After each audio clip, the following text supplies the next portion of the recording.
Hello guys, welcome back to my channel. और पिछले part में हमने देखा था एचटीएमएल टेबल को कैसे क्रिएट किया जाता है। और आज के पार्ट में हम ये देखने वाले हैं कि एचटीएमएल टेबल के अंदर जो सेल्स होते हैं उनको कैसे मर्ज किया जाता है, उनको कैसे जोड़ा जाता है कोडिंग के द्वारा। तो आइए देखते हैं इस पार्ट में how to merge cell in HTML table. तो आइए देखते हैं कैसे कोडिंग को करते हैं हम। तो यहाँ पे हमने टेबल की कोडिंग तो बना रखी है, टेबल हमने बना रखा है और हम अभी रो बनाने वाले हैं। तो रो बनाते हैं, हम शुरू करते हैं। तो सबसे पहले हम लिख देते हैं TH TR। और उसके बाद अगर मैं TH वाली रो बनाना चाहता हूँ तो मैं TH लिख दूंगा। ठीक है, इसमें क्या लिखेंगे, हम सब्जेक्ट लिखते हैं TH में। तो यहाँ पर मैंने लिख दिया सब्जेक्ट्स। ठीक है, यहाँ पे लिख दिया सब्जेक्ट्स। ठीक है, तो यहाँ पे सब्जेक्ट लिख दिया है और उसके बाद यहाँ पर हम दो नाम लिख देंगे। जैसे मैंने एक नाम लिख दिया जॉन,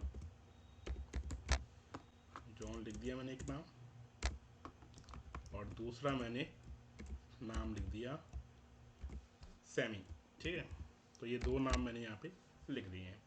तो अभी मैं रिफ़्रेश कर लेता हूँ और देख लेते हैं ये सेफ, और रिफ़्रेश करके देखते हैं। अभी इस तरह से आ रहा है। ठीक है, अभी रेड कलर में आ रहा है क्योंकि जो टेक्स्ट रेड लिखा था मैंने यहाँ पे तो वो कर रखा था। इसको हटा देते हैं अभी और इसको रिफ़्रेश करके देखते हैं। अभी ब्लैक कलर में आ चुका है। आगे बढ़ते हैं। अगला जो है कि टेबल में हमें बॉर्डर देना है। तो बॉर्डर देने के लिए क्या करते हैं, बॉर्डर, ये पिछली क्लास में हमने देखा था। तो मैंने 2 लिख दिया और रिफ़्रेश कर दिया। अगर किसी ने पिछले पार्ट का वीडियो नहीं देखा है तो पहले वो देखें, उसके बाद ही आपको ये वाला सेशन समझ आएगा, नहीं तो नहीं आएगा। तो आगे बढ़ते हैं। तो TH हमने सब्जेक्ट लिख दिया। अब हमने सब्जेक्ट्स क्या हैं, बहुत सारे सब्जेक्ट्स हैं, जैसे फिजिक्स है, केमिस्ट्री है, और उसमें प्रैक्टिकल और थ्योरी के दोनों के मार्क्स भी हमें एंटर करने हैं। प्रैक्टिकल भी और थ्योरी भी है, और फिर उसके मार्क्स हम एंटर करेंगे। तो उसके लिए हमें क्या करना है, एक और रो बना लेते हैं हम यहाँ पे TR। और इस रो को बनाने के लिए, ये रो तो हमने बना ली है। अब हमें जो सब्जेक्ट लिखा है उसी के अंदर हमें क्या करना है, सब्जेक्ट के नाम लिखना है और प्रैक्टिकल और थ्योरी भी लिखना है। ठीक है, तो कैसे करेंगे इस चीज़ को। तो अब मुझे ना दो चीज़ें इसमें लिखनी है, सब्जेक्ट्स में हमें दो चीज़ें लिखनी है। नीचे वाले कॉलम में हमें दो चीज़ें लिखनी है। पहला पहला हम जो TR तो हमने शुरू कर दिया है, एक बार लिख के देख लेते हैं पहले। तो TD मैंने लिखा और यहाँ मैंने लिख दिया फिजिक्स, फिजिक्स। ठीक है, और उसके बाद मैं नीचे आ जाता हूँ और मैंने यहाँ पे TD लिखा और मैंने यहाँ पे लिख दिया प्रैक्टिकल, प्रैक्टिकल। ठीक है, और अभी मैंने प्रैक्टिकल लिखा, फिजिक्स लिखा है। तो रिफ्रेश कर लेते हैं और देखते हैं कैसे लिख रहा है। इस तरह से आ रहा है, पर ये जॉन के नीचे आ रहा है प्रैक्टिकल। ठीक है, ये देखिए आप, जॉन के जस्ट नीचे प्रैक्टिकल आ रहा है। मैं इसको सेंटर में कर लेता हूँ पहले।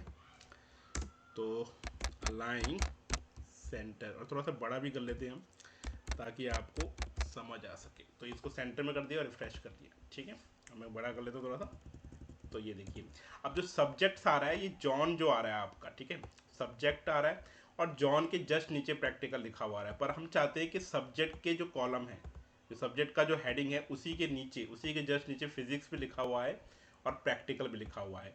तो मुझे क्या करना पड़ेगा, सब्जेक्ट में हमें दो कॉलम को क्या करना पड़ेगा, मर्ज करना पड़ेगा, तभी वो इन दोनों में, ये दोनों सब्जेक्ट के जस्ट नीचे आ पाएंगे। तो इसको कैसे करना है आइए देखते हैं। जो TH लिखा हुआ है उसी के अंदर हमें क्या लिखना है, कॉल स्पैन लिखना है। और कितने कॉलम हमें स्पैन करनी है, पहला कॉलम तो वही है जिस पे सब्जेक्ट लिखा हुआ है, और दूसरा कॉलम प्रैक्टिकल को भी उसको कवर करना है। तो यहाँ पर मैं 2 लिख देता हूँ। जैसे ही मैंने कॉल स्पैन 2 लिखा और रिफ्रेश किया तो आप देखोगे सब्जेक्ट के अंदर ही प्रैक्टिकल और फिजिक्स के फिजिक्स आ चुका है। ठीक है, फिजिक्स भी आ रहा है और प्रैक्टिकल भी आ चुका है। ठीक है, तो इस तरह से हम इसको यूज कर सकते हैं। अब आगे बढ़ते हैं। तो ये हमने कॉल स्पैन देखा। कॉल स्पैन क्या करता है, कॉल स्पैन का जो फंक्शन होता है वो ये होता है कि वो दो कॉलम को मर्ज करने का काम करता है। ठीक है, तो आगे बढ़ते हैं।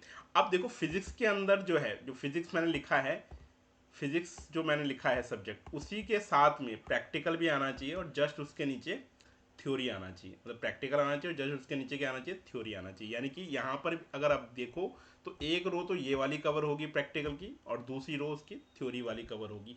तो यानी कि यहाँ पर क्या करना होगा, रो स्पैन करना होगा। तो आइए देखते हैं रो स्पैन कैसे करते हैं। तो मैंने यहाँ पे लिखा रो स्पैन और यहाँ पे लिख दिया 2। अब मैं रिफ्रेश करके देखता हूँ। तो मैं जैसे ही रिफ्रेश करूँगा तो अभी कुछ हुआ नहीं है क्योंकि प्रैक्टिकल के नीचे अभी कुछ मैंने लिखा नहीं है। ठीक है, तो मैं एक और रो, यहाँ पर एक रो और बना लेते हैं। मार्क्स हम बाद में लिखेंगे, पहले हम इसी के नीचे एक और रो और क्रिएट कर देते हैं। और इस रो में हम पहला जो कॉलम होगा, पहला जो कॉलम है वो फिजिक्स कवर कर देगा, क्योंकि अगर मैं नीचे आता हूँ तो फिजिक्स ने दो रो को कवर किया है, एक ये वाली और एक उसके जस्ट नीचे वाली, यानी कि एक कॉलम हमारा कम हो जाएगा नीचे की तरफ। ठीक है, तो अब हम एक कॉलम लगाते हैं टी और यहाँ लिखते हैं थ्योरी।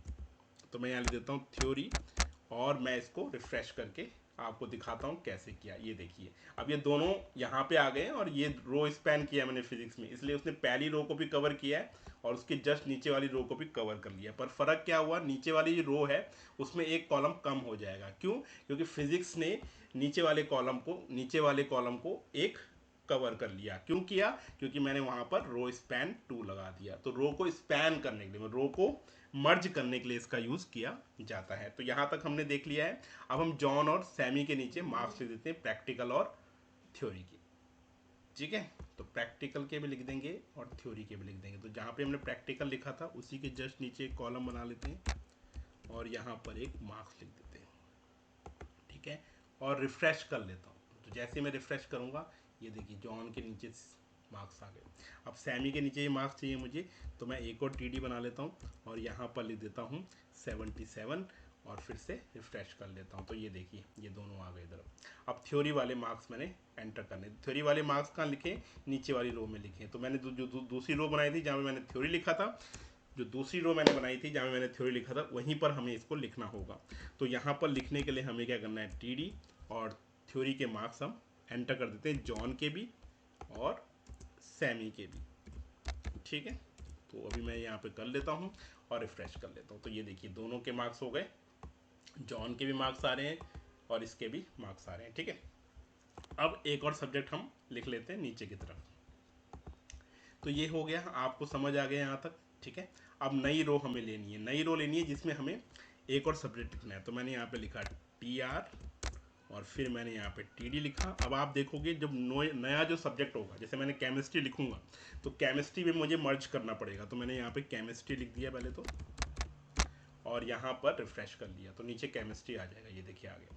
पर इसके साथ में मुझे प्रैक्टिकल और थ्योरी के मार्क्स लिखने हैं, यानी कि केमिस्ट्री वाले जो कॉलम है उसमें हमें दो रो को मर्ज करना होगा। तो उस कॉलम के अंदर हम क्या लिखेंगे, रो स्पैन इक्वल टू 2 और फिर से हम रिफ्रेश करते हैं तो ये दो इस रो को स्पैन कर देगा। अभी नहीं नजर आ रहा क्योंकि मैंने अगले वाले कॉलम में कुछ लिखा नहीं है, केमिस्ट्री के बाद जो कॉलम है उसमें कुछ लिखा नहीं है। ठीक है, तो मैं केमिस्ट्री वाले कॉलम के बाद भी प्रैक्टिकल के मार्क्स लिख देता हूँ।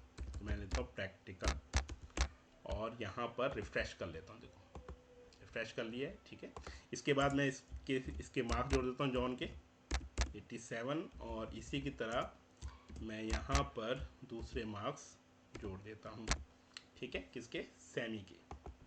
अब रिफ्रेश कर लेते हैं तो प्रैक्टिकल के मार्क्स आ गए। अब हमें थ्योरी वाला लिखना है। तो थ्योरी वाले में आपको पता है एक कॉलम हमारा कम हो जाएगा नीचे की तरफ। मैंने आपको बताया था कि नीचे की तरफ एक कॉलम क्या हो जाएगा, कम हो जाएगा। क्यों? क्योंकि भाई केमिस्ट्री दो रो को मर्ज कर रही है, दो रो को कवर कर रही है। ठीक है, तो हम फिर से शुरू करते हैं टी आर को, और शुरू करने के बाद फिर से मैं टी डी लगाता हूँ और यहाँ पे टी डी लगाने के बाद मैं यहाँ पर जैसे केमिस्ट्री है तो केमिस्ट्री को मुझे मर्ज करना पड़ेगा नीचे की तरफ। तो मुझे अभी क्या लिखना है, यहाँ पे थ्योरी लिखना है। ठीक है, क्योंकि केमिस्ट्री में मर्ज कर चुका हूँ, कोई दिक्कत नहीं है। तो ऑटोमेटिक वो प्रैक्टिकल के जस्ट नीचे आ जाएगा। ये देखिए आ गया। अब यहाँ नंबर लिख देते हैं हम, जॉन के और उसके भी, सैमी के भी। ठीक है, तो 76 लिख दिया मैंने यहाँ पे। आप कुछ भी नंबर लिख सकते हैं अभी के लिए। ठीक है, पर जब आपको वेबसाइट बनानी होगी तो आपको उस हिसाब से डेटा को इनपुट करना होगा। अब यहाँ पे हम 73 कर देते हैं और फिर से हम रिफ्रेश कर लेते हैं। ये देखिए, तो इस तरह से हमारा ये टेबल बन के तैयार हो गया। ठीक है, तो इस टेबल में हमने क्या सीखा? हमने एक चीज़ सीखी है कि मर्ज कैसे करते हैं। ठीक है, तो कॉल स्पैन क्या है? कॉलम को मर्ज करने का तरीका। जैसे मैंने यहाँ पे सब्जेक्ट को मर्ज करके आपको दिखाया, तो ये दो कॉलम को मर्ज कर रहा है। जब इसने दो कॉलम मर्ज किए तो यहाँ पे 3 बार ही लिखना होगा, क्योंकि एक कॉलम एक्स्ट्रा यहाँ पे कवर हो जाएगा जो सब्जेक्ट ने कवर किया है। उसी तरह से फिजिक्स ने क्या किया था, जो फिजिक्स मैंने डेटा लिखा था उसमें क्या हुआ था, दो रो मर्ज हुई थी। तो जब दो रो मर्ज होंगी तो नीचे वाले का एक कॉलम, जो नीचे वाली रो होगी उसका एक कॉलम कम हो जाएगा। उसी तरह से केमिस्ट्री में भी ऐसा होगा। तो इस तरह से हम टेबल को क्रिएट कर सकते हैं। ठीक है, अभी देखो यहाँ पर क्या है, हम टेबल को थोड़ा बढ़ाना चाहते हैं तो बढ़ा सकते हैं। कैसे बढ़ा सकते हैं? मैंने आपको पिछली क्लास में बताया था, वर्थ देकर हम टेबल को बढ़ा सकते हैं। तो मैंने यहाँ पे वर्थ दे दिया।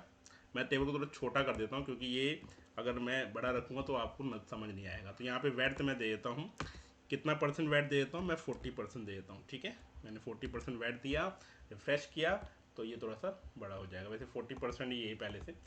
तो अब यहाँ तक हम इसको यूज़ कर सकते हैं। आपको समझ आ रहा है। इसी तरह से मैं अगर 70% देता हूँ तो रिफ्रेश करेगा। अगर नहीं आ रहा तो आप दोबारा देखें इस वीडियो को, तो आपको समझ आ जाएगा कैसे हमने टेबल को बनाना है। तो 70% किया तो टेबल ने थोड़ा सा हाइट ले ली। अभी बिल्कुल सेंटर में चाहिए, बिल्कुल सेंटर में चाहिए सारे टेक्स्ट। तो एक तरीका था, क्या था, जो ड्रॉ होती है उसके अंदर हम क्या लिखते हैं, अलाइन सेंटर। तो अलाइन सेंटर लिख दिया है और रिफ्रेश कर लेते हैं। तो जैसे हम रिफ्रेश करेंगे तो आप देखोगे पहला वाला जो रो है वो सेंटर में आ जाएगा। वैसे वो सेंटर में पहले से है, क्यों, क्योंकि TH लिखा हुआ है, तो इसको सेंटर में करने की आवश्यकता नहीं थी हमें। पर नीचे वाले रो को हम करते हैं और लिखते हैं अलाइन और फिर क्या लिख देते हैं, सेंटर। तो जैसे मैंने सेंटर लिखा तो आप देखोगे जितने भी उसमें कॉलम थे वो सारे सेंटर में आ चुके हैं। नीचे वाली रो में भी हम ऐसे ही कर लेते हैं, अलाइन करके और क्या लिख देते हैं, सेंटर। तो आपको ऐसे ही करना है भाई, और करने के बाद ये सेंटर पे आ जाएगा। अभी नीचे आ जाते हैं और यहाँ पर भी देखिए, यहाँ पर भी मेरे को ये वाली रो जो दिख रही है उसको मैं सेंटर में कर देता हूँ। तो मैं क्या करूँगा, अलाइन करके इसको भी सेंटर में अप्लाई कर देंगे। देखो अभी जब हम CSS नहीं पढ़ रहे हैं, हम HTML पढ़ रहे हैं, तो थोड़ा सा दिक्कत होगी, ये इतना अट्रैक्टिव बनेगा नहीं। पर अगर हम CSS में टेबल बनाते हैं तो वो और ज़्यादा अट्रैक्टिव बनेगा, जो आगे की क्लासेस में हम सीखने वाले हैं। ठीक है, तो अभी जो सीरीज चल रही है वो HTML की चल रही है, और HTML खत्म होने के बाद सीधा CSS शुरू हो जाएगा आपका। ठीक है, तो यहाँ पर अगर हम TD की बात करें तो TD में यहाँ TD हो गया, पूरा सारा कुछ सेंटर में हो चुका है। थ्योरी वाला जो रो है वो सेंटर में रहता है, तो उसको भी मैं सेंटर में कर देता हूँ। ठीक है, अब मैं इसको रिफ्रेश कर लेता हूँ। तो ये मैंने रिफ्रेश कर लिया।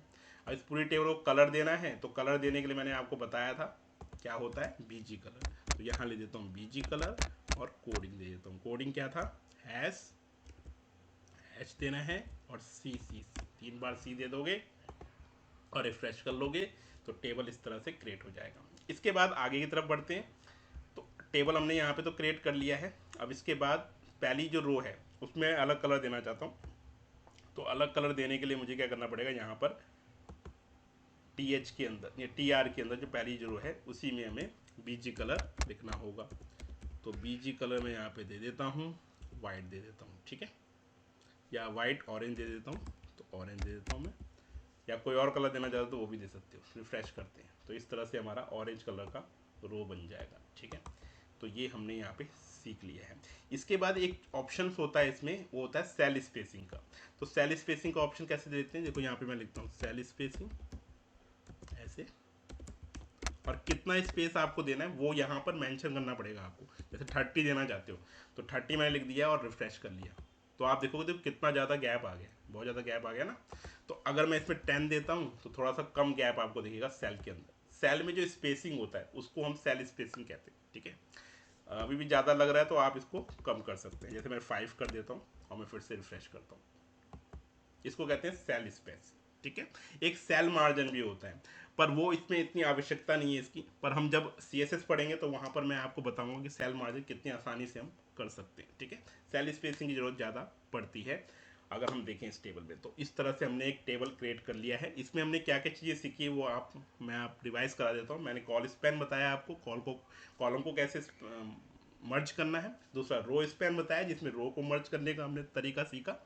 तीसरा हमने सेल स्पेसिंग सीखा कि इन सेल के बीच में जो सेल्स हम यूज़ कर रहे हैं यहाँ पे उनके बीच में जो दूरियां हैं वो कम ज़्यादा करने के लिए यूज़ किया जाता है।